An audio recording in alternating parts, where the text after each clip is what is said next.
উদ্যোক্তাদের উদ্ভাবনী সক্ষমতা এবং টেকসই উন্নয়নের ধারণা একটি দেশের সমগ্র অর্থনৈতিক ও সামাজিক উন্নয়নে গুরুত্বপূর্ণ ভূমিকা রাখে। আর এই উদ্যোক্তাদের পাশে তরুণদের সংখ্যা দিন দিন বাড়ছে। বাংলাদেশের তরুণ উদ্যোক্তারা শুধু নতুন ব্যবসা তৈরি করছেন না, তারা দেশের অর্থনৈতিক ভবিষ্যতেও পুনর্গঠন করছেন। তাদের উদ্ভাবনী চিন্তা, কঠোর পরিশ্রম এবং উদ্যোক্তা মনোভাব দেশের অর্থনৈতিক বৃদ্ধিতে গুরুত্বপূর্ণ অবদান রাখছে। আর তাই আমাদের দেশের এই তরুণ জনশক্তিকে জনসম্পদে পরিণত করতে হবে। উদ্যোক্তা তৈরি করার জন্য শিক্ষা ও প্রশিক্ষণের ব্যবস্থা করে অর্থনৈতিক উন্নয়নের পথকে সম্প্রসারিত করতে হবে। দর্শক, আজ আমরা কথা বলবো আমাদের দেশে অর্থনৈতিক উন্নয়নে উদ্যোক্তার কি রকম ভূমিকা রাখছে এবং এই ধারাকে অব্যাহত রাখতে বর্তমান সরকারের দীর্ঘমেয়াদী কোন পরিকল্পনা রয়েছে। আমি রাবিয়া ইসলাম স্নেহা আপনাদের আমন্ত্রণ জানাচ্ছি দেশ টিভি নিয়মিত আয়োজন অর্থ বাণিজ্য বিষয়ক আলোচনামূলক অনুষ্ঠান বিজনেস টাইমসে। আমাদের সাথে আলোচনাটা এগিয়ে নিতে দুজন সম্মানীয় অতিথি উপস্থিত রয়েছেন, একে একে পরিচিত হব তাদের সাথে। আবার প্রথমেই ডানে রয়েছেন Syed Shahnawaz Mohsin, affiliate researcher, SIPG north south university. রয়েছেন মোহাম্মদ নজরুল ইসলাম, অতিরিক্ত পরিচালক, SME and special programs department, Bangladesh bank. আপনাদের দুজনকে স্বাগত জানাচ্ছি আমাদের আজকের আয়োজনে। আমরা আজকে যে বিষয়টি নিয়ে আলোচনা করব, আমি প্রথমেই জনাব নজরুল ইসলাম আপনার কাছে যেতে চাচ্ছি। যে প্রশ্নটি আমি করতে যাচ্ছি যে সম্প্রতি উদ্যোক্তা উন্নয়নে সরকার সারা দেশ জুড়ে আমরা জানি যে বিভিন্ন কার্যক্রম গ্রহণ করেছেন।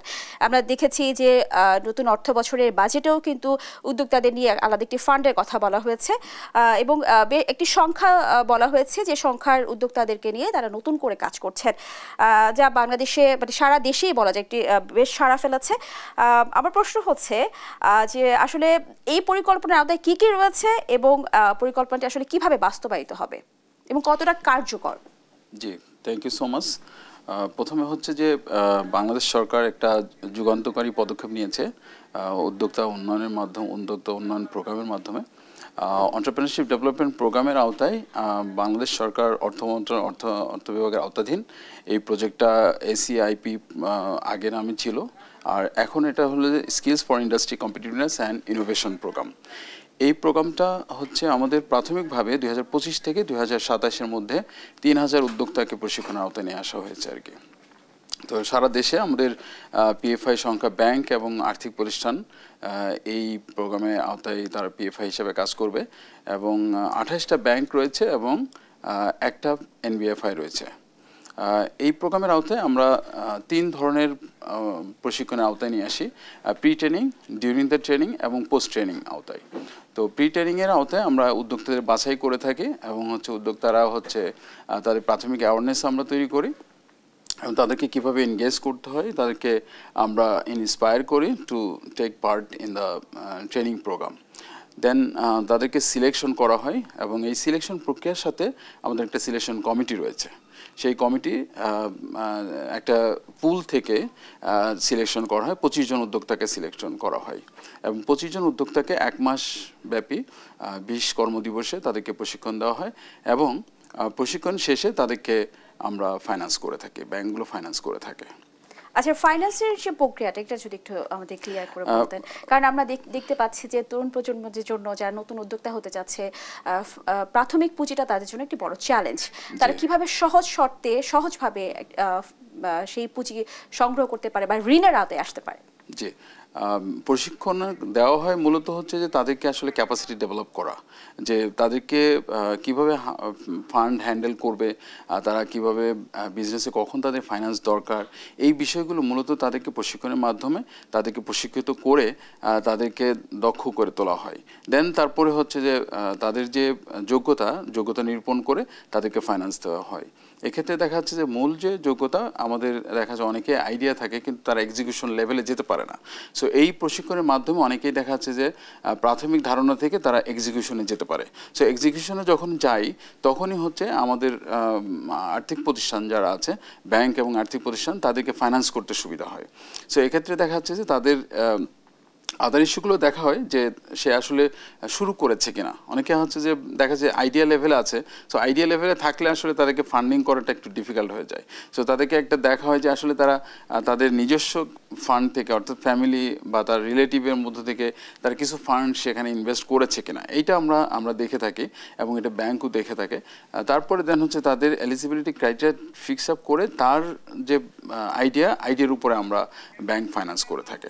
এক্ষেত্রে সহজ শর্তে, এখানে খুব সহজ শর্তে আমাদের রিসেন্টলি বাংলাদেশ ব্যাংক থেকে এসএমই পলিসি এটাকে আপডেট করা হয়েছে এবং এখানে খুব সহজ শর্তে ব্যাংকগুলোকে ফাইন্যান্স, তাদেরকে উদ্যোক্তাদের ফাইন্যান্স করার সুযোগ রাখা হয়েছে। অর্থাৎ এখানে যারা হচ্ছে স্টার্ট করেছেন, প্রাথমিক পর্যায়ে রয়েছে উদ্যোক্তা, তাদেরকে ফাইন্যান্স করা হচ্ছে, কিন্তু যারা এখনো স্টার্ট করেননি বা আপনাদের কাছ থেকে প্রশিক্ষণ নিল, তারা কি ফাইন্যান্সটা পাচ্ছে? তাদেরকেও ফাইন্যান্স আওতা নিয়ে আসা হবে, বাট তাদের হচ্ছে যে তারা যে একটু কম কনফিডেন্স থাকে তাদের বিজনেস শুরু করতে, যে হয়তো আইডিয়া আছে কিন্তু শুরু করতে, কিন্তু আমাদের প্রোগ্রামের মাধ্যমে তারা অনেকটা কনফিডেন্স ফিল করে, যে কনফিডেন্স পায় এবং তারা বিজনেস শুরু করে। সো শুরু যখন করে তখন কিন্তু ব্যাংকের জন্য ফাইন্যান্স করাটা একটু সহজ হয়ে যায়। সো এখানে খুব সহজ শর্তে আমাদের ব্যাংকের ফাইন্যান্সের অপশন আছে। এখানে দেখা যাচ্ছে যে আমাদের প্রান্তিক উদ্যোক্তা, এটা নতুন পলিসিতে আমাদের প্রান্তিক উদ্যোক্তাদেরও এখানে স্কোপ রাখা হয়েছে। একেবারে ন্যূনতম 5 লাখ থেকে শুরু করে মাঝারি পর্যন্ত আমাদের 100 কোটি টাকার ফাইন্যান্সের অপশন রয়েছে। নজরুল ইসলাম, আপনাদের যে পুরো প্রক্রিয়াটি শেষ হওয়ার পরবর্তীতে ফাইন্যান্স এবং শেষ পর্যায়ে যাওয়ার পর পরবর্তী কোনো মনিটরিং বা কোনো রকমের ইয়ে আছে কিনা? জি, আমরা প্রশিক্ষণ শেষে আমরা মনিটরিং করি এবং হচ্ছে ব্যাংকগুলোকে এখানে তাদেরকে দেখা হয় যে আসলে কতজনকে ফাইন্যান্স করেছে, এবং আমাদের সাথে ব্যাংকের পিএফআইগুলোর যে চুক্তি আছে সেখানে ফাইন্যান্সের জন্য একটা রেশিও ধরা হয়েছে, প্রায় 60% এন্টারপ্রেনারকে তাদেরকে ফাইন্যান্স করতে হবে। এ ধরনের একটা কন্ডিশন আমাদের চুক্তিতেই আমাদের দেওয়া আছে। আপনাকে অসংখ্য ধন্যবাদ। এই বিষয়টি নিয়ে আমরা আবার আলোচনায় আসবো। এই মুহূর্তে যেতে চাই সৈয়দ শাহনওয়াজ মহসিন আপনার কাছে। আমার যে প্রশ্নটি সেটা হচ্ছে, বর্তমান বৈশ্বিক বাস্তবতায় কেবলমাত্র চাকরির উপর নির্ভরশীল হওয়া আর আসলে টেকসই নয়, আমরা যেটা মনে করি। একবিংশ শতাব্দীর চ্যালেঞ্জ মোকাবেলায় তরুণদের সৃজনশীলতা, সমস্যা সমাধানের দক্ষতা এবং স্বাধীনভাবে আয় করার মানসিকতা গড়ে তোলা প্রয়োজন। এটা আমরা অনেকদিন ধরেই কথাগুলো বলে আসছি। তাই প্রাথমিক থেকে শুরু করে বিশ্ববিদ্যালয় পর্যায় পর্যন্ত ব্যবসা, বাণিজ্য, উদ্যোক্তা ও শিল্পায়ন বিষয়গুলো পাঠ্যক্রমে অন্তর্ভুক্ত করা এখন আসলে কতটা সময়ের দাবি বলে মনে করছেন? এই বিষয়টা অ্যাকচুয়ালি, ধন্যবাদ আপনাকে প্রশ্ন করার জন্য। এই বিষয়টা অ্যাকচুয়ালি এখন না, এটা অ্যাকচুয়ালি গত 5 বছর আগে হয়ে যাওয়া উচিত ছিল। আমাদের শিক্ষাক্রম, আমাদের শিক্ষা ব্যবস্থায় এখন যেভাবে আমাদেরকে পড়ানো হয়, it's a very top down approach. ধরেন আমি নিজে বিজনেস থেকে পড়াশোনা করেছি, আমাকে যখন পড়ানো হয়, আমি এমবিএ করেছি, আমাকে পড়ানো হয় ফ্রম দি পার্সপেক্টিভ যে আমি একজন ম্যানেজার হব, কিন্তু আমার এমবিএটা কিন্তু it's gives me an entry level accessibility. ওইটা কিন্তু আমাকে কিন্তু হচ্ছে নতুন চাকরি পাওয়ার জন্য কিন্তু ডিগ্রি হয়ে গিয়েছে ওইটা কিন্তু আমাকে ম্যানেজারের জন্য কিন্তু প্রয়োজন নয়। একইভাবে আমাকে যেই শিক্ষাগুলো দেওয়া হয় তার মধ্যে অধিকাংশ সময়, আমি যখন এমবিএ করেছিলাম 2009 থেকে 2012 মধ্যে, most of the case studies were foreign case studies, Microsoft, Nokia, all of that. আমি তো বিদেশিতে চাই না। আমি এখন পর্যন্ত কেন আকিজ পড়িনি, প্রাণ পড়িনি, কেন আমি যমুনা পড়িনি, কেন আমি বসুন্ধরা পড়িনি, এইগুলা কেন আমার পাঠ্যপুস্তকে এখন আসেনি, এটা ছিল আমার সবচেয়ে বড় প্রশ্ন। আমি সেটার জন্য আমি চেষ্টাও করেছি যে অ্যাটলিস্ট আমি যেহেতু প্রশ্ন নিজেই মাথায় আসছে, আমি এটা নিয়ে কিছু কাজ করতে পারি কিনা। নর্থ সাউথের আওতাধীনে আমি একটা নতুন বই করেছি রিসেন্টলি। এটা আরও অনেকেই করেছে, এটা আমার একার আপনার ক্রেডিট তা বলে না, এরকম অনেকগুলো বই হয়েছে যেখানে লোকাল কেস স্টাডিগুলোকে বেসিক্যালি নিয়ে আসা হয়েছে, একটা সংকলন করা হয়েছে। এইগুলো এখন আমাদের পাঠ্যপুস্তক বোর্ডের বা ইউজিসির মাধ্যমে কিন্তু আমাদের কিন্তু পার্ট অফ দি কারিকুলাম এখনো হয়ে ওঠেনি। আমরা চেষ্টা করছি যদি হয়ে যায় জিনিসটা। অ্যাট দ্য সেম টাইম অনেকে এই বইগুলো আর অনেকেই করেছে, কিন্তু it's from a very academic perspective. এখন একাডেমিক ল্যাঙ্গুয়েজটা না একাডেমিশিয়ানদের জন্যই প্রযোজ্য, ছাত্রদের জন্য না। You have to have a very normal and usable language. এই বিষয়টা হয়তো বা অনেকেই এখনও ধরতে পারছে না, অথবা ধরছে কিন্তু করছে না অন্য কোনো কারণে। তো এই জায়গাটায় ধরেন আর একটু কাজ করা দরকার। তো এটা প্রথম প্রাথমিক বিষয়। এর সঙ্গে আসে আপনার এন্টারপ্রেনারশিপের যে বিষয়টা, এটা কীভাবে নিয়ে আসবেন আপনি। প্রবলেম আমি যেটা দেখেছি, আমি নিজে এন্টারপ্রেনার একজন, যদি বলা যায় যে আমি নিজে একজন এন্টারপ্রেনার, 3-4টা ছোটো ছোটো ব্যবসার সঙ্গে আমি জড়িত। The first problem with any entrepreneur, যে কোনো উদ্যোক্তার জন্য যে প্রবলেমটা হয় সেটা সে পুরো ইন্ডাস্ট্রি একেবারে সে যেই ক্ষেত্রে কাজ করছে ওইটা 0 to 100 পুরোটা সে জানে না। সেটা পার্টিকুলার ইস্যু জানে অ্যাবাউট ট্রেডিং, যে আমি এখান থেকে এটা কিনে নিয়ে আসবো, এখানে বিক্রি করবো, সেল হবে আমার, I will do a business. That's the whole focus of the entrepreneurship in Bangladesh. একই সঙ্গে নতুন একটা প্রায়োরিটি আমি দেখছি লোকজনের মাথায় যে স্টার্টআপকেই ওরা অন্টারপ্রেনার মনে করে, only startup. So conventional business যারা নতুন করে ব্যবসা শুরু করে তারা কি অন্টারপ্রেনার না, এখানে একটা বিশাল সমস্যা আছে, মানে ফিলোসফিক্যাল একটা সমস্যা আছে এখানে। অ্যাট দ্য সেম টাইম আমাদের যে স্টার্টআপগুলো হচ্ছে বা যে অন্টারপ্রেনারগুলো হচ্ছে তারা কয়েকটা সেক্টরের উপরে কিন্তু একেবারে ফোকাস করে বসে আছে। Food, ICT which is basically most on app building, app building এর উপরে কিন্তু বেসিক্যালি জিনিসটা আর কিন্তু সার্ভিসের উপরে তারা প্রাধান্য দিচ্ছে। এবং আরেকটার সঙ্গে একই সময় সমস্যা হচ্ছে যে আমরা কিন্তু বেশিরভাগ অন্টারপ্রেনার দেখি যারা হচ্ছে রিটেল মার্কেটে ফোকাস করে। প্রবলেম হচ্ছে 80% of the entire world's business is B2B, B2C না, বিজনেস টু কাস্টমার্স কিন্তু 20% ব্যবসা হয়, বাকি সব ব্যবসা কিন্তু B2B। আমাদের অন্টারপ্রেনাররা কিন্তু B2B ওই সেক্টরটাকে কিন্তু ফোকাসই করছে না। আমি সিম্পলি চিন্তা করছি আমি একটা জিনিস কাপড় চোপড় হোক, ড্রেস হোক, যেটা আমরা ফেসবুক মার্কেটে হচ্ছে বেশি দেখি আর কি, ওরা হচ্ছে basically they try to go for the retail market.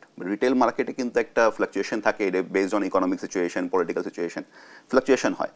But B2B মার্কেটটা কিন্তু more or less you can have a certain level certainty যে এটা এই টাইম পর্যন্ত আমার ভালো থাকবে, তারপর খারাপ হবে, যেটা সিজনালিটি টু দ্যাট অ্যাটলিস্ট আপনি একটি ফোকাস করতে পারেন। এই বিষয়টা চিন্তা করে ওরা কিন্তু B2B-র উপরে কিন্তু ফোকাস করছে না। এখন এটা করছে না কারণ আমাদের পাঠ্যপুস্তক্রমেও কিন্তু B2B-র উপরে ফোকাসটা কিন্তু অনেক কম থাকে। আমরা যে বিজনেস যেভাবে পড়ি সেখানে কম থাকে, কিন্তু সেখানে রিটেল বিজনেসের উপরে কিন্তু ফোকাসটা বেশি থাকে। B2B-র উপরে ফোকাস করে হচ্ছে আপনার সিলেবাস বিল্ড আপ করা হচ্ছে, সেটা কিন্তু আমি খুব কমই দেখেছি।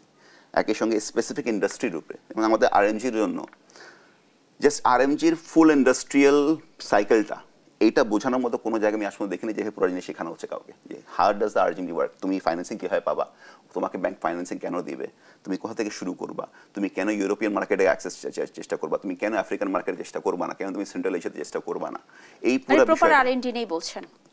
It's just not R&D। R&Dটাকে আমরা না খুব R&D কিন্তু আমাদের দেশে হয়, আমাদের কিন্তু দেশে কিন্তু রিসার্চ হয়, বাট আমাদের দেশে কিন্তু রিসার্চটা কিন্তু ইন্ডাস্ট্রি স্পেসিফিক না। আমাদের দেশে কিন্তু অনেক রিসার্চ হয়। আপনি যদি আমাদের ইউনিভার্সিটিগুলোর যদি আপনি জার্নাল আর্টিকেলগুলোর নাম্বার দেখেন, ফ্যাকাল্টিগুলো যে করে পাবলিশ করে ওনারা, it's a huge number, but it's just not related to and conducive to our industry needs. They just do it for the sake of. Individual কোম্পানিগুলো কি কোনো R&D আছে? ওদের থাকতে পারে, ফার্মাসিউটিক্যালস কোম্পানি অবশ্যই থাকা উচিত। রিসেন্টলি হচ্ছে আমাদের ফার্মাসিউটিক্যালসের উপরে আগামী এক বছরের মধ্যে হচ্ছে আমরা IPR যে IR যে আপনি আছে ইন্টেলেকচুয়াল প্রপার্টি যে IP যে সুবিধা আছে সেটা কিন্তু আমরা হারিয়ে যাব। তো এখানে তাদের অবশ্যই করা উচিত। আমি জানি কিছু লোকাল কোম্পানি, যেমন আমি সেবার কথা বলতে পারি, they try to do a lot of R&D on their own, basically try to understand যে কীভাবে আমরা হচ্ছে আরও বেটার সার্ভিস দিতে পারি। তো এটা আমি জানি তারা করে। ICT কোম্পানি যেগুলো আছে যারা হচ্ছে সফটওয়্যার ডেভেলপ করে বাংলাদেশে, তারাও আমি জানি তারা অনেক কিছু করে, অ্যাটলিস্ট আমি জানি এতটুকু। বাট জোর দিয়ে বলার মতো ডেটা আমার কাছে এই মুহূর্তে নেই। কিন্তু RMG সেক্টরটি কিন্তু আমাদের বাংলাদেশের দেখাচ্ছি রপ্তানি খাতে 85% আছে, এবং হচ্ছে অনেক মানে আমরা যদি বেশ প্রফিটেবল একটা বিষয়ে যদি খাত চিন্তা করি সেটা হচ্ছে RMG। তাহলে এটা নিয়ে কি আরো রিসার্চের দরকার আছে, বা আমরা আরো there is a thing called revenue retention। আমাদের দেশে কিন্তু 80% যে রেভিনিউ RMG থেকে আসে তার কিন্তু about 60% কিন্তু আবার চলে যায় because of the raw materials that we import, থাকে কিন্তু only 20%। তো অন দ্য ফ্লিপ সাইড যদি ফার্মাসিউটিক্যালস ইন্ডাস্ট্রির কথা বলি, ওইখানে কিন্তু আমাদের প্রায় 98% অফ আওয়ার লোকাল নিডস আমাদের কিন্তু আমাদের লোকাল ফার্মাসিউটিক্যাল কোম্পানিগুলোই কিন্তু হচ্ছে মিট আপ করছে। বেসড অন দ্যাট, এবং ওদের কিন্তু এক্সপোর্ট রেশিও কিন্তু আস্তে আস্তে বাড়ছে। এখন পর্যন্ত IPর যেহেতু হচ্ছে আমাদের সুবিধা এখানে ছিল, এই কয়দিন কিন্তু আমাদের রেভিনিউ রিটেনশনটাও কিন্তু হাই ছিল ফার্মাসিউটিক্যালসে। তো সিমিলার কাইন্ড অফ ফেসিবিলিটি বা ফ্যাসিলিটিস যেটা হচ্ছে RMGকে দেওয়া হয়েছে, ফার্মাসিউটিক্যালকে দেওয়া হয়েছে কিনা সেটা ওনারা ভালো বলতে পারবেন, বাট আই ডোন্ট থিঙ্ক দেওয়া হয়েছে। সেটা দেওয়া হলে হয়তো বা চিন্তাটা হয়তো বা চেঞ্জ হতে পারতো। একই সঙ্গে আমাদের যারা উদ্যোক্তা, যারা বড় ব্যবসায়ী যারা আছেন, বড় বড় কোম্পানির, ওনাদেরও চিন্তাধারার একটা বিষয় আছে এখানে, বিকজ তারা তো সবাই হচ্ছে আমাদের দেশে তো সব কিছুর মানে সাফল্যতা হচ্ছে আপনার বিচার হয় বিদেশি মানদণ্ডে, দেশীয় মানদণ্ডে তো কোনো কিছু সাফল্য বিচার হয় না। আমাদের কোনো দেশীয় কোনো মানদণ্ডই নাই সাফল্যতা বিচার করা, এটা হচ্ছে সবচেয়ে বড় সমস্যা। তো এখানেও কিছু একটা প্রশ্ন থেকে যায়। কিন্তু R&Dর এই ফোকাসটা হচ্ছে আমরা যেভাবে চিন্তা করি যে R&D করে সাইন্টিফিক মেথডে হচ্ছে আমরা নতুন কোনো কিছু উদ্ভাবন করে ফেলবো, it's not only about that. R&D is also about আমরা হচ্ছে এক্সিস্টিং আমার যে ইন্ডাস্ট্রিয়াল যে প্র্যাকটিসটা আছে বা অপারেশনাল প্র্যাকটিস এটা আছে, ওইখান থেকে আমি ফ্রিঞ্জ কোনো নতুন এলিমেন্ট বা কোনো নতুন মার্কেট তৈরি করতে পারি কি পারে না, সেখানেও কিন্তু R&D হতে পারে। R&D is just not about product development or service, এবং সেই সাথে আমরা কোনো প্রবলেম পড়লে সেখান থেকে কিভাবে উঠে আসতে পারি। আপনাকে ধন্যবাদ জনাব মহসিন। আমি যেতে চাই নজরুল ইসলাম, আপনার কাছে আরও একবার জানতে চাই, যেমনটি আমরা আসলে প্রথমে শিক্ষা নিয়ে কথা বলছিলাম, যে এই মুহূর্তে আমাদের দেশের জনসংখ্যাকে জনশক্তিতে পরিণত করতে এই শিক্ষার পরিবর্তন আসলে কতটা জরুরি, কিংবা এটি কি মূল বিষয় কি বলে আপনি মনে করছেন কিনা? জি, থ্যাংক ইউ সো মাচ। খুব গুরুত্বপূর্ণ প্রশ্ন করেছেন। সেটা হলো আমরা যে সারা দেশে এন্টারপ্রেনারশিপ নিয়ে কাজ করতে যেয়ে আমরা যেটা দেখছি সেটা হলো যে আসলে শিক্ষা থেকে তাদের একটা কনসেপ্ট থাকলে দেখা যায় এন্টারপ্রেনারশিপ জার্নিতে তাদের একটা অ্যাডভান্স একটা কাজ করে, অপরচুনিটি কাজ করে। তো সেই জায়গাটা আমি মনে করছি যে এটা গ্যাপ আছে আর কি। সেটা হলো যে আমাদের এডুকেশনে যেটা ইনোভেশনটা দরকার, ইনোভেশন যেটা আমাদের ইন্ডাস্ট্রিতে দরকার, সেই ইনোভেশনের জন্য আসলে একটা ক্রিয়েটিভ মাইন্ড তৈরি করা দরকার। সেই জায়গাটা একটা গ্যাপ তৈরি আছে আর কি, যে দেখা যায় আমাদের বেশিরভাগই এন্টারপ্রেনারদের মধ্যে আসলে প্রাথমিক দিকে তারা কি করবে they don't understand, they can not identify what they will solve, what is the problem. এই যে প্রবলেম আইডেন্টিফিকেশন এবং to research on the problem and to get in to the solution, এই জায়গাটা একটা গ্যাপ রয়েছে আর কি। আমরা দেখা যাচ্ছে নতুন এন্টারপ্রেনারদের মধ্যে বিশেষ করে আমি বলবো যে মেল এন্টারপ্রেনারদের মধ্যে একটা বেশিরভাগই একটা বিশাল গ্যাপ। যে উইমেন এন্টারপ্রেনাররা আমরা দেখছি যে বেশ এগিয়ে আছে, যে উইমেনরা বেশি চ্যালেঞ্জ ফেস করছে এবং দেখা যাচ্ছে তারা এন্টারপ্রেনার হিসেবে এন্টারপ্রেনার জার্নিতে অনেকটা তাদের ভালো রোল রয়েছে এবং তারা খুব ডেডিকেটেড, দে আর মোর ডেডিকেটেড দ্যান মেল। আমরা এটা একেবারে প্রত্যক্ষভাবে আমরা দেখেছি যে সারা দেশে আমাদের যে প্রোগ্রামগুলো চলছে সেখানে মহিলা এন্টারপ্রেনাররা তারা অ্যাক্টিভ, এবং আমি শুনে খুব আশ্চর্য হয়ে যায় যে এত করুণ স্টোরি, যে দেখা যাচ্ছে তাদের ফ্যামিলি থেকে তাদেরকে করা হয়েছে, বঞ্চিত করা হয়েছে, তারা কিছু করতে চায়।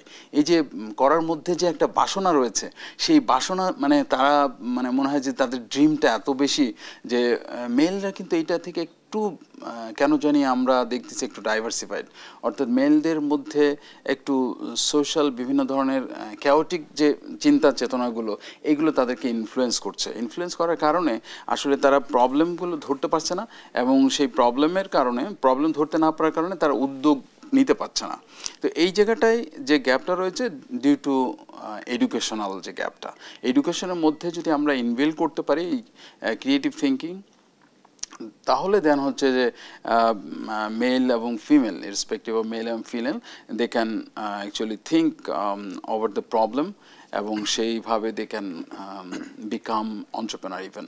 যেমন আমাদের এখন জব মার্কেটে প্রচুর হিউজ পরিমাণে শর্টেজ আছে, বিশেষ করে গভর্নমেন্টের জব তো খুব লিমিটেড, আর অন্যদিকে দেখা যাচ্ছে প্রাইভেট সেক্টরে জব খুবই লিমিটেড। সেই তুলনায় আমাদের যারা ইয়াং আসতেছে সেই তুলনায় হিউজ। সো এখানে প্রায় 8 লাখ মানে young generation, they are out of the service. So এই 8 লাখ তারা কি করবে, what they will do, they are not thinking about that. So they have to think, because they are relying on the job, they are relying on the applying for the job, but they are not getting, because the scope is very limited. So they must think how to solve this problem. এবং আমরা government যেটা করেছে যে উদ্যোক্তা উন্নয়ন প্রোগ্রামের মাধ্যমে এই উদ্যোক্তাদের ইন্সপায়ার করছে, তাদেরকে অ্যাকুমুলেট করছে, তাদেরকে মানে এই ট্রেনিংয়ের মাধ্যমে তাদেরকে এন্টারপ্রেনার হিসেবে একটা সুযোগ তৈরি করছে। সো এটাও একটা মানে হিউজ ইম্প্যাক্ট পড়ছে আমাদের সোসাইটিতে। আপনাকে অসংখ্য ধন্যবাদ নজরুল ইসলাম। আমরা একটা ছোট বিরতি নিয়ে আসবো, ফিরবো আলোচনায়। সুপ্রিয় দর্শক, এই পর্যায়ে নিয়ে নিচ্ছি ছোট্ট একটি বিরতি, কোথায় যাবেন না, সঙ্গে থাকুন।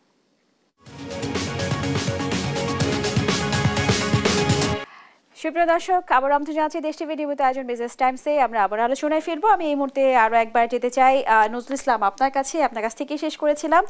আমরা প্রথম বিষয়টি নিয়ে একটু কথা বলবো, সেটি হচ্ছে আপনি বলছিলেন যে সরকারের বিভিন্ন প্রকল্পের আওতায় যে তরুণদের, নতুন উদ্যোক্তাদের নিয়ে আসা হচ্ছে, তাদের প্রশিক্ষণ দেওয়া হচ্ছে, তাদের মানে ফাইন্যান্স করা হচ্ছে। পরবর্তীতে বিজনেস স্টার্ট করার পর বা যে উদ্যোক্তা হওয়ার পর পরবর্তীতে কিন্তু একজন উদ্যোক্তা অনেক চ্যালেঞ্জ থাকতে পারে বা থাকে, ফল করতে পারে, কিংবা হচ্ছে তার বিজনেসের প্রবলেম দেখা দিতে পারে। এই অবস্থাতে মানে তাকে কিভাবে মনিটরিং করা হয় আপনাদের পক্ষ থেকে? জি, থ্যাংক ইউ সো মাচ। আমাদের আগের প্রোগ্রামে এসিআইপির আন্ডারে আমাদের একটা ছিল যে এন্টারপ্রেনারদের অ্যাডভোকেসি সেল ছিল, বাট এই কারেন্ট প্রোগ্রামে আমাদের অ্যাডভোকেসি সেলটা নাই। এটা একটা গ্যাপ আমাদের এখানে আছে। তারপরেও কিন্তু আমাদের ব্যাংকারদের সাথে আমাদের যে একটা ব্যাংকার উদ্যোক্তা এবং বাংলাদেশ ব্যাংকের সাথে যে কম্বিনেশন তৈরি হয়, এবং কারণ ব্যাংকারদের সাথে আমাদের একটা রিলেশনশিপ তৈরি হয়, এই যে 1 মাস বন্ডেজের মাধ্যমে তাদের সাথে যে রিলেশনশিপ তৈরি হয়, তারা কিন্তু ব্যাংকারদের কাছে যে কোনো সময় তারা অ্যাক্সেস পায়। সো এইটা একটা সবচেয়ে বেশি ইম্প্যাক্ট করছে আমাদের এই ট্রেনিং প্রোগ্রামের মাধ্যমে, কারণ ব্যাংকাররা এটাকে তাদেরকে পজিটিভ হিসাবে দেখে এবং তাদের মেন্টরিং আমরা মেন্টর সেট করে দিই। প্রতিটা উদ্যোক্তার পিছনে একজন করে মেন্টর থাকেন। সো এই 25 জন উদ্যোক্তা কিন্তু যে কোনো সময় তাদেরকে যে কোনো সময় মেন্টরের সাথে যোগাযোগ রাখার জন্য বলা হয়, এবং আমাদের ইভেন আমাদের হোয়াটসঅ্যাপ গ্রুপের মাধ্যমেও তাদেরকে সংযোগ রাখা হয়। আপনাকে অসংখ্য ধন্যবাদ নজরুল ইসলাম। আমরা অন্য একটি বিষয় নিয়ে এখন কথা বলবো, সেটা হচ্ছে আমরা দেখতে পাচ্ছি সম্প্রতি বাংলাদেশে বিনিয়োগ নিয়ে একটি সামিট হয়েছে এবং বিনিয়োগ নিয়ে বেশ বিদেশি বিনিয়োগের ক্ষেত্রে বেশ আগ্রহ প্রকাশ করছে আমাদের দেশ, সেইভাবে কাজও করছে। অ্যাকচুয়ালি আমার প্রশ্নটি হচ্ছে যে আমাদের দেশেই অনেক প্রতিষ্ঠান রয়েছে বিভিন্ন সংকটের কারণে, আমি যদি স্পেসিফিক বলি জ্বালানি সংকট, এই ধরনের সংকটের কারণে অনেক প্রতিষ্ঠান বন্ধ হয়ে যাচ্ছে, অনেক প্রতিষ্ঠান অর্ধেক বন্ধ, ছাঁটাই করা হচ্ছে, বেকারত্ব বাড়ছে, নানা সংকট। এরকম অবস্থাতে এই পরিস্থিতিতে আসলে আরেক দিক থেকে দেখতে পাচ্ছি রাজনৈতিক অস্থিরতা রয়েছে। এরকম একটা পরিস্থিতিতে বিদেশি বিনিয়োগ কতটা সম্ভাবনার, বা আসলে বিনিয়োগকারী আসবেন কিনা, আসলেও তারা কি সার্ভাইভ করতে পারবেন কিনা এই মুহূর্তে? এটা তো গুরুত্বপূর্ণ প্রশ্ন। সেটা হলো যে কারেন্ট পলিটিক্যাল সিচুয়েশন একটা ইম্পর্টেন্ট ফ্যাক্টর, কারণ বিদেশি বিনিয়োগটা সবসময় দেখে যে পলিটিক্যাল স্ট্যাবিলিটিটা কতটুকু আছে। ইরেসপেক্টিভ অফ দ্যাট, আমার কাছে মনে হয় যে আমাদের যে সাস্টেইনেবিলিটি ইনভেস্টমেন্ট, এই জায়গাটা হচ্ছে আমাদের কাজ করার সুযোগ রয়েছে। আমাদের ভবিষ্যতে হয়তো যারা রাজনীতিতে আসবেন তাদের এই জায়গাটায় কাজ করতে হবে যে কীভাবে আমাদের পলিটিক্যাল এনভায়রনমেন্টটা আর একটু সাস্টেইন করা যায়। সো বিদেশি বিনিয়োগ অ্যাট্রাকশন করার জন্য এই সাস্টেইনেবিলিটিটা খুব ইম্পর্টেন্ট। এটা দেশের ভাবমূর্তি বিদেশে উজ্জ্বল হবে এবং বাইরে থেকে অ্যাট্রাকশন হবে। এইটা একটা আছে। আরেকটা হচ্ছে যে আমাদের উদ্যোক্তাদের আসলে আরেকটু বেশি ফরওয়ার্ড লুকিং স্টেপে আগাতে হবে, যে কি কি প্রবলেম আছে, এবং কিছু কিছু উদ্যোক্তা বেশ ভালো হচ্ছে যে তারা কিন্তু বিদেশি ফান্ড অ্যাট্রাকশন করছে আর কি। সো আমার মনে হয় যে আমাদের ইয়াং জেনারেশন এইটা তাদের মধ্যে ইনোভেশন মাইন্ডসেট কাজ করছে, তারা ইনোভেটিভ হচ্ছে এবং তারা বিদেশি ফান্ড অ্যাট্রাকশনের দিকে এগিয়ে যাচ্ছে। বাট আমাদের ইন্টারনাল যে প্রবলেমগুলো আছে সেই প্রবলেমগুলো আমাদের সলভ করতে হবে। আপনাকে ধন্যবাদ। আমি যেতে চাই জনাব মহসিন আপনার কাছে, একই প্রশ্ন আপনার কাছে। আসলে এই মুহূর্তে আমাদের দেশে বিনিয়োগের পরিবেশ কতটা বলে আপনি মনে করেন, বিশেষ করে যদি আমি স্পেসিফিক বিদেশি বিনিয়োগের কথা যদি চিন্তা করি? আমি যদি বিদেশি বিনিয়োগকারী হতাম, আমি বিনিয়োগ করতাম না। This is too uncertain. Country to country চিন্তা করলে, জিওপলিটিক্যাল চিন্তা করলে আমরা চিন্তা করি যে হ্যাঁ, they are our economic partners, western countries are economic partners, ওইখান থেকে আমাদের বিনিয়োগ তারা করবে, আমাদেরকে উন্নয়নে সহায়তা করবে। এই কনসেপ্টটা হচ্ছে গত 50-60 বছর ধরে হচ্ছে চলে আসতেছে, and that makes sense up until now. কিন্তু এখন জিওপলিটিক্স, গ্লোবাল কনটেক্সট অনেকটাই চেঞ্জ হয়ে গিয়েছে। ইন্টারন্যাশনাল রুলস বেসড অর্ডারটা হচ্ছে আবার আদৌ টিকবে কিনা, so there is a lot of questions about that too. ওই কনটেক্সটে হচ্ছে এই বিষয়টা বসে থাকা যে এফডিআই আসলেই হচ্ছে আমাদের দেশে উন্নয়ন হবে, এই যে থিওরিটিক্যাল একটা যে অ্যাসপেক্ট আমরা সবসময় ধরে এসেছি, সেখানে থাকাটা এখন আর it's not a feasible thing. হ্যাঁ, বলতেছেন পুরোটাই বাদ দিয়ে দিতে হবে, it has to still continue, but এটাকে হচ্ছে আপনি একবারে ধরে থেকে এটা উন্নয়নের উপর আপনি ভিত্তি করে বসে থাকবেন, এটা কোনো সুযোগ এখন নেই। What we really need to do is আমাদের লোকাল মার্কেট থেকে এবং লোকাল ম্যানুফ্যাকচারিং কনটেক্সট থেকে আমরা আমাদের লোকাল ডিমান্ডটা কতটুকু মিট করতে পারি, এটা উপরে ফোকাস করা খুব বেশি দরকার। এবং এখানে হচ্ছে আরেকটা জিনিস আমি এর আগেরবার বলতে পারিনি, আমাদের কিন্তু এন্টারপ্রেনারশিপটা is mostly focused on service, ICT, apps building and all that. Manufacturing এর কিন্তু এন্টারপ্রেনারশিপ এটা বেশি হয় না। যারা ম্যানুফ্যাকচারিং কনটেক্সটে উন্নয়ন বা উদ্যোক্তা হচ্ছে, তারা হচ্ছে যেই লেভেল অফ ক্লাস থেকে আসে। ফর এক্সাম্পল, আপনি যদি আমাদের লাইট ইঞ্জিনিয়ারিংয়ের বিষয়টা দেখেন, ওইখানে কিন্তু যারা হচ্ছে একেবারে লেদ মেশিনের কারখানায় যারা কাজ করে, ওরাই কিন্তু basically they don't have any training, কোনো ফর্মাল ট্রেনিং, কোনো ফর্মাল শিক্ষাও নেই। ও কিন্তু আমার হাতে খড়ি করে কিন্তু শিখছে, একেবারে চিল্লাচিল্লি শুনে, বকা শুনে কিন্তু কাজ শিখছে, এবং সেই কিন্তু পরে যেই ম্যানুফ্যাকচারিং লেভেলে এন্টারপ্রেনার হচ্ছে, ওদেরকে কিন্তু আমরা এখানে ফোকাস করতে পারি না, বিকজ আমাদের কিছু অনেক ইনফ্রাস্ট্রাকচারাল ব্যারিয়ার আছে, স্ট্রাকচারাল ব্যারিয়ার আছে, ফ্রেমওয়ার্ক ব্যারিয়ার আছে। ওদেরকে যদি আমরা ওদের যে অলরেডি যে শিক্ষা ওদের নেওয়া আছে, যে এক্সপিরিয়েন্সটা ওদের আছে, ওইটাকে যদি আমরা কাজে লাগিয়ে যে ম্যানুফ্যাকচারিং কনটেক্সটে নিয়ে আসতে পারতাম, that would have been helpful quite a lot. ওইটা আমরা করতে পারছি না। এসএমই বেসড একটা ইকোনমিতে হচ্ছে আপনার ইকোনমি সচল থাকে, কিন্তু আপনি যদি কানাডা এবং ইউএসের কনটেক্সটে চিন্তা করেন, আপনি ইউএসের কতগুলো ব্র্যান্ডের নাম জানেন, বিশাল বিশাল brand, that's a global economy. কানাডাও কিন্তু কম বড় ইকোনমি না, কিন্তু ক্যানাডিয়ান কয়টা ব্র্যান্ডের নাম আপনি জানেন? Not many. সো ক্যানাডা কিন্তু মোস্টলি একটা এসএমই বেসড ইকোনমিতেই কিন্তু চলাচল করে, ওদের ইকোনমি কিন্তু ওদের জন্য খুবই স্টেবল, বাট গ্লোবালি কিন্তু ওরা ইম্প্যাক্ট ফেলতে পারে না।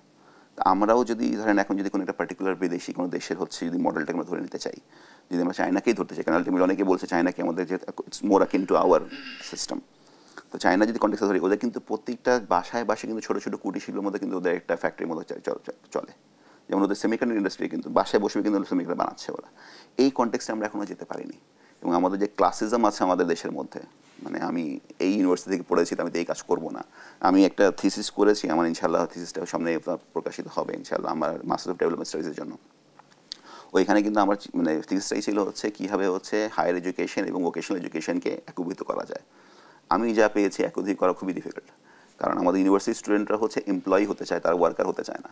এখানে ওয়ার্কার এবং এমপ্লয়ি কিন্তু বিশাল একটা তফাৎ আছে এখানে। একইভাবে উদ্যোক্তাদের মধ্যেও ওরা যখন উদ্যোক্তা হতে চায়, তারা মালিক হতে চায়, তারা কিন্তু in the context of actually working for a particular business and then developing a business, ওইটা কিন্তু তারা হতে চায় না। একটা মাইন্ডসেটে কিন্তু পার্থক্য এখানে আছে। এখানে হয়তো জেন্ডার যে বিষয় জেন্ডারের দিক থেকে হয়তো এখানে পার্থক্য থাকতে পারে, সেটা আমার জানা নেই, but he can talk about that মোর।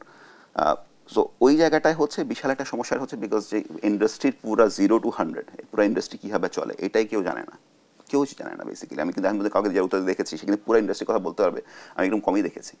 আমার এক সুযোগ হয়েছিল, আমি যখন সাংবাদিকতা করতাম, এটা 2005-06 দিকে, আমার সুযোগ হয়েছিল হচ্ছে ওয়ালটনের যিনি মালিক, ওনার হচ্ছে আত্মজীবনীমূলক একটা ইন্টারভিউ করার সুযোগ হয়েছিল।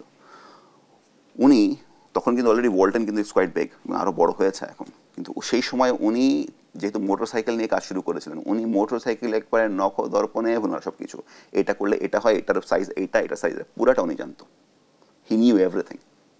সো এই যে নিজের ইন্ডাস্ট্রি সম্বন্ধে এভরিথিং জানা and then applying where I need to basically work in, এই বিষয়টা হচ্ছে আমাদেরকে শেখানো হয় না, এবং এটা আমাদের শুধু আমাদের উদ্যোক্তাদের জন্য না, যারা চাকরিজীবী হতে চায় ওদের জন্য খুব বেশি দরকার এটা। জনাব মহসিন, অন্য একটি প্রশ্ন করতে চাই। আমরা অনেক তরুণরা মনে করেছে without invest, without finance can't be an entrepreneur. সেক্ষেত্রে আপনি কি বলবেন যে আসলে সবসময় কি ইনভেস্ট করেই উদ্যোক্তা হওয়া সম্ভব, না এর বাইরেও কিছু করা সম্ভব? আসলে it's a game of money, you put in money to bring in money. তো ওইটা তো একটা বেসিক জিনিস, আপনাকে ইনভেস্টমেন্ট লাগবেই। হ্যাঁ, if you can bring it up to a particular context, যেমন ধরেন আমি আর ছোটো একটা গরু খামার আছে আমার, আমি মাঝে মাঝে হচ্ছে গ্রামের লোকজনের কাছ থেকে যে গরু কিনি, বলছে তোমার টাকাটা আমি তোমাকে 3 মাস পরে দিব, তাকে তো টাকাটা দেওয়া লাগবেই। সে তো আমার বিক্রি হয়নি, দেখবা গরু মাঝখানে মারা গেছে, সে তোমার কাছে টাকা নেবে না, সেটা তো হবে না। So money is always the কি ফ্যাক্টর। এখন এটা আপনি এখন নেন, ইনস্ট্যান্টলি নেন, বা হচ্ছে ইন ক্রেডিট নেন, money is always the factor. And ইনভেস্টমেন্টটাকে হচ্ছে আমরা যেভাবে জুজু হিসাবে চিন্তা করি, investment is a common factor, it's the key. এটা না থাকলে হবে না। এখন ধরেন আপনি যদি একটা সার্ভে করেন, এখন আপনার এখানে ক্যামেরা স্টুডিওতে যারা বসে আছেন তাদের কাছেও কিন্তু 20 থেকে 1-1.5 লাখ টাকা আছে যারা তারা ইনভেস্ট করতে চায়, কিন্তু শর্ত হচ্ছে টাকাটা মারি যাবে না।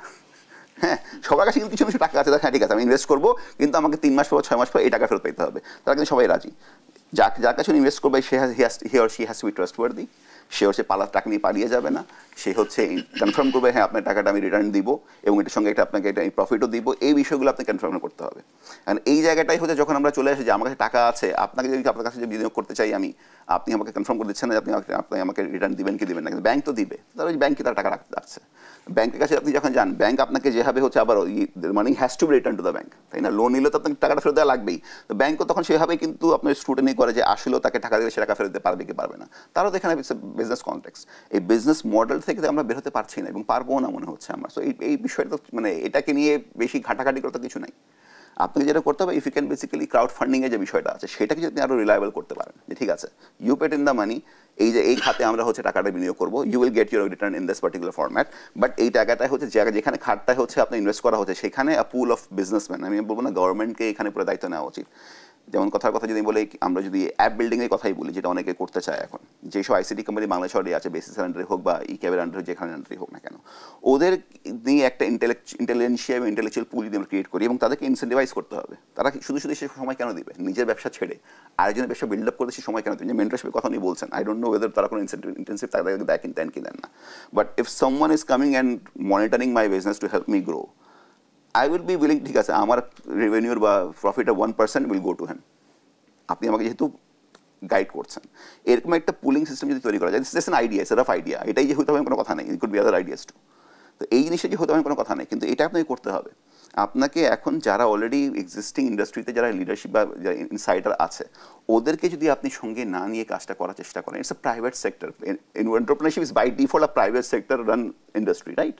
সো আপনাকে তো প্রাইভেট সেক্টর যারা অলরেডি এখানে কাজ করছে, যারা ফেল করেছে তাদেরকেও দরকার, কারণ তাদের কাছে জিততে হবে আপনার আলটিমেট লেসন লার্নসগুলো কি, আর যারা সাকসেসফুল হচ্ছে ওদেরকেও দরকার, ওদেরকে নিয়ে আপনাকে এই প্ল্যানটা বিল্ড আপ করতে হবে। Similar case goes to again vocational studies. আপনাকে যদি ধরেন আমরা চাচ্ছি যে কারিগরি শিক্ষাকে আমরা ডেভেলপ করতে চাই, আমাদের কারিগরি শিক্ষার যে পুরো ব্যবস্থাটা, পুরো ইনফ্রাস্ট্রাকচার যেটা ইকোসিস্টেম যেটা আছে, ওইখানে যারা হচ্ছে অ্যাকচুয়ালি জব দেয় ওদের কন্ট্রিবিউশন কতটুকু, ওরা কী হয় বলে আমার এই ধরনের স্কিল দরকার, এই স্কিল ডেভেলপ করো, এই জায়গাটায় হচ্ছে ওদের সঙ্গে কতটুকু হচ্ছে আপনার ব্রেন স্টর্মিং করা হয় বা ওদের কাছে ডিসকাশন করা হয়, খুব একটা বেশি না।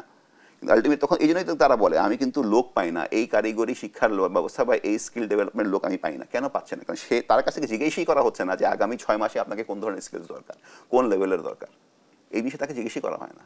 আমাদের মধ্যে এই গ্যাপটা অনেক বেশি। বাই ডিফল্ট আমি চাইনার একটা এক্সাম্পল আপনাকে বলি, আমার জানার সুযোগ হয়েছিল। ওদেরকে একবার একটা কনফারেন্সে জিজ্ঞেস করেছে তোমরা এত ডেভেলপমেন্ট করেছো কীভাবে, ইকোনমিস্টদের কী ভূমিকা ছিল, একাডেমিশিয়ানদের কী ভূমিকা ছিল।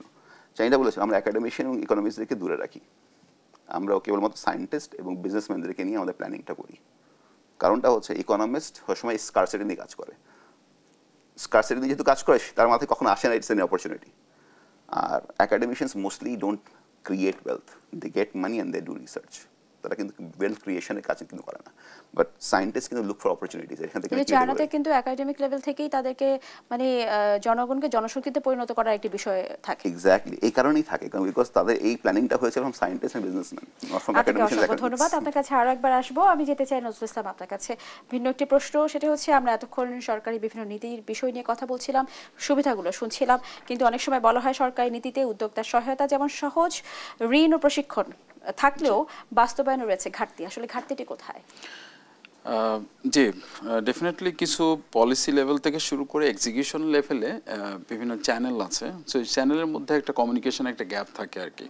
অর্থাৎ যে আমরা যে পলিসিটা দিচ্ছি সেই পলিসিটা হচ্ছে ব্যাংকিং লেভেলে দে ক্যান অ্যাডপ্ট, মানে দে ক্যান অ্যাডপ্ট। এখন how much they will adopt that depends upon their own internal policy. So অনেক ক্ষেত্রে দেখা যাচ্ছে যে আমরা পলিসি করছি জামানতবিহীন ঋণ, সেক্ষেত্রে ব্যাংক তার নিজস্ব পলিসিতে আওতায় জামানতবিহীন ঋণকে তারা প্রায়োরিটি দিচ্ছে না। So due to social factor, due to the lot of default rate তারা কনসিডার করছে। এইটা একটা দিক। আরেকটা দিক আছে যে সোশ্যালি আমাদের সিস্টেমের মধ্যে একটা গ্যাপ রয়েছে, সিস্টেমে কিছু এলিমেন্ট রয়েছে যে আমরা এটাকে ধরে নিচ্ছি যে এটা থাকবে। অর্থাৎ যে আমাদের মাইক্রো ক্রেডিট যেটা ফাইন্যান্সিয়াল ইনস্টিটিউশন আছে, তাদের মাইক্রো রেগুলেটরি অথরিটি আছে, সো তাদের কিন্তু একটা চ্যানেল রয়েছে, একটা মেজরিটি এসএমই ফাইন্যান্সিং তারা করে থাকে। সো এই যে তাদের এক্সিস্টেন্স থাকার কারণে আমাদের কিন্তু ব্যাংক কিন্তু ওই জায়গাটাই মানে they have no access to enter into that market. So একদিকে হচ্ছে যে আমার সিস্টেমে মাইক্রো ফাইন্যান্স ইনস্টিটিউশন আছে, তাদের হচ্ছে মেকানিজম আছে, তারা part of the society, part of the financial system. So তাদেরকে আমরা এলিমিনেট করতে পারছি না, দে আর এক্সিস্টিং এবং উইথ হাই ইন্টারেস্ট রেট। আপনি চিন্তা করুন যে প্রায় 24 থেকে 30% ইন্টারেস্ট রেটে বেশিরভাগ এন্টারপ্রেনার যারা উদ্যোক্তা আছে, ছোটো ছোটো উদ্যোক্তা, তারা নিয়ে থাকে এবং তারা সহজ শর্তে নিচ্ছে এবং সেখানে তারা পে করছে কারণ they have the monitoring system. On the other hand ব্যাংকের যে প্রবলেমটা আছে যে ব্যাংক কিন্তু তাদেরকে ফাইন্যান্স করার একটা আছে, সিস্টেম আছে যে they can use this linkage to finance in SME sector. So এই যে এক্সিস্টিং যে সিস্টেমেটিক যে প্রবলেমটা, এটা আমাদের মধ্যে আছে যে আমরা ব্যাংকের একদিকে আমরা আমাদের প্রভিশন রাখছি যে they can fund to the MFI linkage, এবং এমএফআই লিঙ্কেজের ভালো অবস্থান রয়েছে বিভিন্ন রুরাল এরিয়াস এবং দে আর স্ট্রং, তাদের সাথে কমিউনিকেশন, তাদের সাথে monitoring system, everything is there. So bank has no such system to monitor the loan, to invest in microcredit, even in SME funding. So this system actually creating another challenge. So we need to create something different by which bank can actually enter into that market.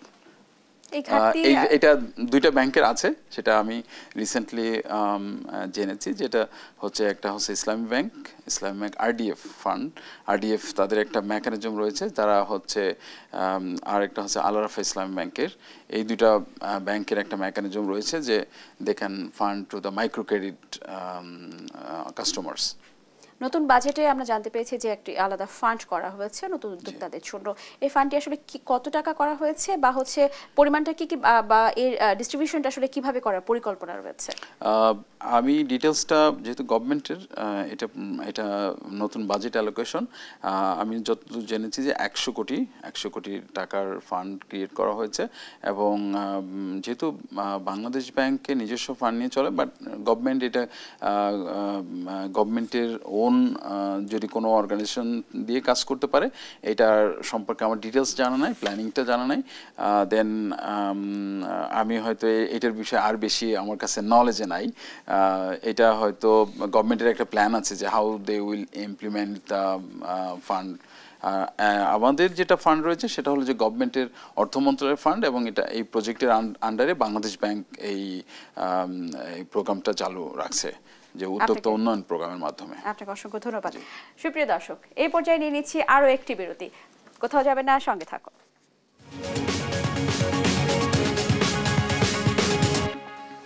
সুপ্রিয় দর্শক, আবার আমন্ত্রণ জানাচ্ছি দেশ TV নিয়মিত আয়োজন business টাইমসে। আমরা ফিরবো আলোচনায়। এই মুহূর্তে আমি যেতে চাই শাহনওয়াজ মহসিন আপনার কাছে আমি জানতে চাইবো যে টেকসই উন্নয়ন লক্ষ্যমাত্রা অর্থাৎ এসডিজি অনুযায়ী 2030 সালের মধ্যে কর্মসংস্থান ও অর্থনৈতিক প্রবৃদ্ধির জন্য উদ্ভাবনী উদ্যোগ অপরিহার্য। সেক্ষেত্রে বাংলাদেশ কিভাবে উদ্ভাবনী উদ্যোক্তা গড়ে তোলা ও দীর্ঘমেয়াদী টেকসই পরিকল্পনা গ্রহণে সহায়তা করতে পারে? আপনার অভিজ্ঞতা আলোকে এটি কিভাবে সম্ভব বলে আপনি মনে করেন? আমাদের এডুকেশন সিস্টেমটা এখন যেভাবে আছে, অ্যাটলিস্ট হায়ার এডুকেশনটা, ইভেন দ্য প্রাইমারি এডুকেশন, এই উদ্ভাবনী উদ্যোক্তা হয়ে ওঠার জন্য যেই ফ্রেমওয়ার্কটা দরকার, যে পরিবেশ দরকার বা যে মানসিক স্থিতি দরকার, সেটাকে সাপোর্ট করে না। So we need to change that. এবং এটা চেঞ্জ হয়ে যাওয়া ছিল আগে, যেটা বললাম 5 বছর আগে। ইনফ্যাক্ট এখন যেটা পরিবর্তন আনা দরকার, সেটা নতুন একটা ফ্যাক্টর আছে, যে এআই এর ফ্যাক্টরটা আছে। or most of the jobs that we are learning about আমাদের ইউনিভার্সিটি মধ্যে শিখি, marketing, accounting, even finance to a certain extent, communication, even এগুলো তো আমার এখন ব্যক্তি পর্যায়ে যেই কজন লোক দরকার ছিল, এখন কি আর সেই কজন লোক দরকার আছে? I need someone who can run an AI software very fluidly, তারা আমাকে এই কাজটা করে দিবে। সো আমি এখনও এই কনটেক্সটে কেন আছি? Why I am not bringing যে এই মার্কেটিংয়ের কাজটা হচ্ছে এআই এর দ্বারা আমি কীভাবে করতে পারি, how can AI help me with this, এটা আমি এখনও আনছি না কেন? সেটা বিশাল ফ্যাক্টর। আমরা এখনও যেটা হচ্ছে পুরো, আপনি যদি দুনিয়াব্যাপী যদি একটা সার্ভে করেন বা কিছু স্টাডিজ দেখেন, most of the entrepreneurs are actually technically skilled people or drop outs. তারা কিন্তু ইউনিভার্সিটি কনভেনশনাল গ্র্যাজুয়েশন করে কিন্তু আর খুব কমই আপনার উদ্যোক্তা বা সফল উদ্যোক্তা হয়। সো আমরা ওই টেকনিক্যাল কনটেক্সটটাকে এখন আমাদের ইউনিভার্সিটি এডুকেশনে নিয়ে আসতে পারিনি, বা ইউনিভার্সিটি কনটেক্সটটাকে যেখানে টেকনিক্যাল এডুকেশন যাওয়া দরকার সেটা আনতে পারিনি। আমি একটা এক্সাম্পল দিই আপনাকে। আমাদের আইসিটি সেক্টরে অনেকে বলে যে আমরা মিডল ম্যানেজার্স পাই না। So what do they mean by middle managers? Middle লেভেলে ম্যানেজার দরকারটা কি? তাদের একটা সফটওয়্যার ইঞ্জিনিয়ার আছে হু ক্যান বেসিক্যালি, অথবা সফটওয়্যার ডেভেলপার আছে হু ক্যান ডেভেলপ সফটওয়্যার। এখন ও সফটওয়্যার ডেভেলপমেন্টটা খুব ভালো পারে, কিন্তু একজন ব্যবসায়ীর কথা আমার গরু খামার আছে, আই নিড আ সফটওয়্যার যেটা আমার গরু খামারের ব্যবসাটাকে আরও বেশি কোহেরেন্ট করে দেবে, আরও বেশি সুশৃঙ্খল করবে। সে তো আমার গরু ব্যবসাটা বুঝে না। তো I need someone in middle যে আমার হয়ে ব্যবসাটা বুঝবে এবং তার জন্য টেকনিক্যাল ল্যাঙ্গুয়েজ এটাকে ট্রান্সলেট করে দেবে। These are middle managers. বড় মোটা দাগে যদি বলি, এই মিডল ম্যানেজার হওয়ার জন্য যে বিজনেস থেকে পড়ছে তাকে আইটিও বুঝতে হবে, যথা যে আইটি পড়ছে তাকে বিজনেসটা বুঝতে হবে। এই যে ক্রস কানেকশন বা ক্রস আপনার কাটিং যে আপনার ইস্যুটা বিটুইন ডিফারেন্ট ডিপার্টমেন্টস, এই ধরনের কোনো সিলেবাস আমরা এখন বিল্ড আপ করিনি। Whose computer science, whose business, whose complete business. বিজনেসের মধ্যে আবার ধরনের আছে ইন্ডাস্ট্রি স্পেসিফিক যে আপনার ফ্যাক্টর থাকা উচিত। B2B জিনিসটা যদি বলি, B2B ফ্যাক্টরটা নিয়ে আসা হয় না আমাদের বিজনেস এডুকেশনে। আমরা ইন্ডাস্ট্রি স্পেসিফিক এডুকেশন আনা হয় না।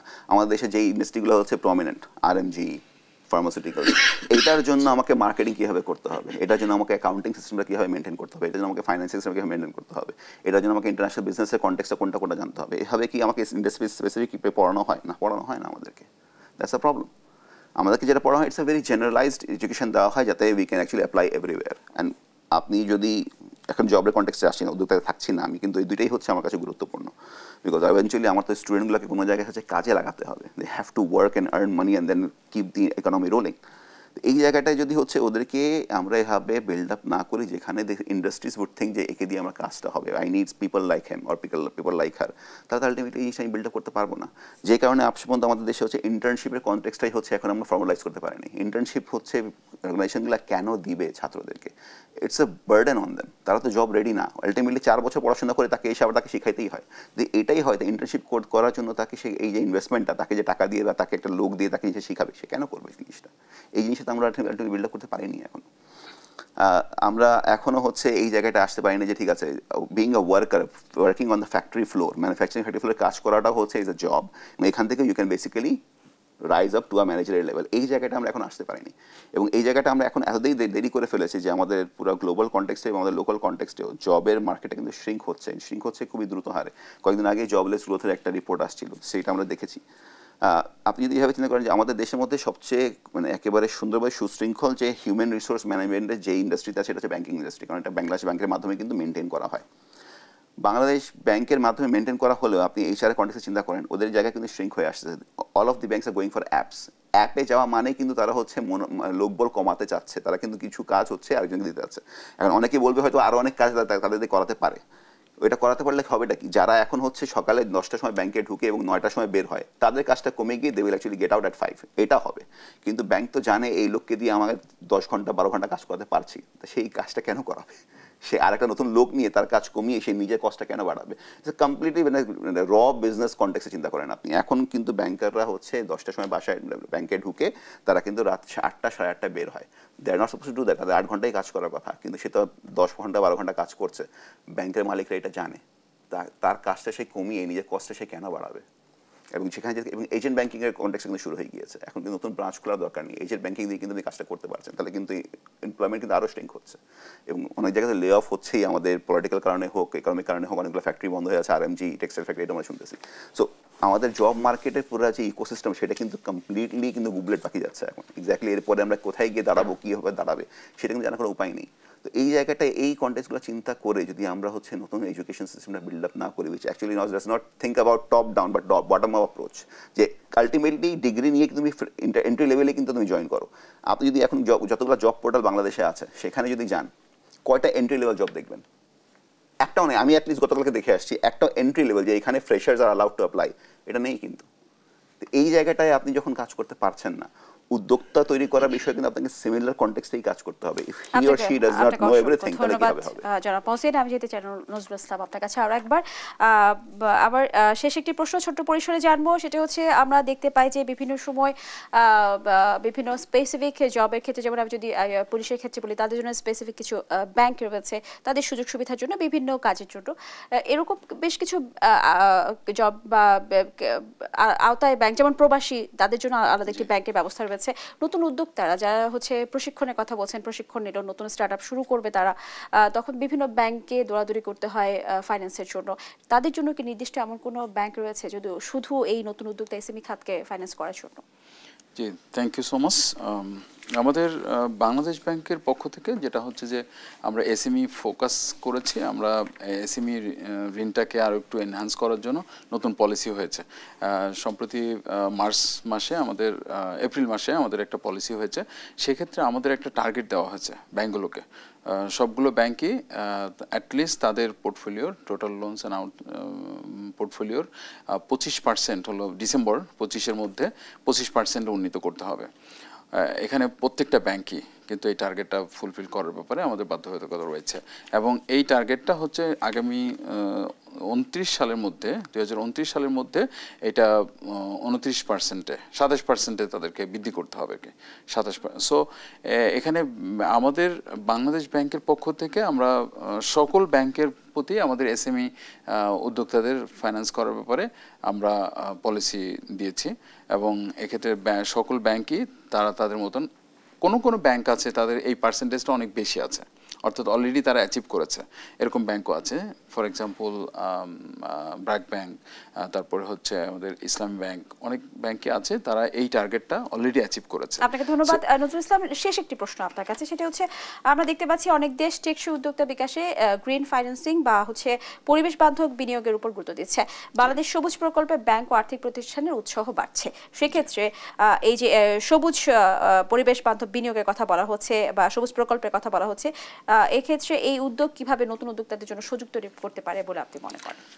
না, ডেফিনেটলি আমরাও বাংলাদেশ ব্যাংক থেকে এই গ্রিন ফাইন্যান্সিংয়ের প্রতি আমাদের ফোকাস রয়েছে, এটা আমরা করছি এবং নতুন উদ্যোক্তাদের মধ্য থেকে আমরা তাদেরকে ইন্সপায়ার করছি গ্রিন টেকনোলজি ব্যবহার করে, এবং তাদের মধ্যে উদ্যোক্তা মানে পরিবেশ দূষণ না করে যাতে সাস্টেইনেবল ফাইন্যান্স করতে পারে, সেই জন্য আমরা কিন্তু এটাকে ব্যাংকগুলোকে মনিটর করছি যে তারা কতটুকু ফাইন্যান্স করছে। এবং আমাদের এই প্রজেক্টের মাধ্যমে skills for industry competitiveness innovation প্রোগ্রামের মাধ্যমেও আমরা গ্রিন প্রজেক্টে ফোকাস করছি। আপনাকে অসংখ্য ধন্যবাদ মোহাম্মদ নজরুল ইসলাম, ধন্যবাদ জানাচ্ছি মোহাম্মদ শাহনওয়াজ মহসিন, আপনাকেও, আপনাদের দুজনকে ধন্যবাদ জানিয়ে আমাদের আজকের আয়োজন শেষ করছি। Thank you. সুপ্রিয় দর্শক, এই পর্যায়ে ছিল আমাদের আজকের আয়োজন। থাকবো নতুন কোনো পর্বে নতুন কোনো আলোচনা বিষয় নিয়ে। সেই পর্যন্ত ভালো থাকুন, সুস্থ থাকুন, ধন্যবাদ সবাইকে।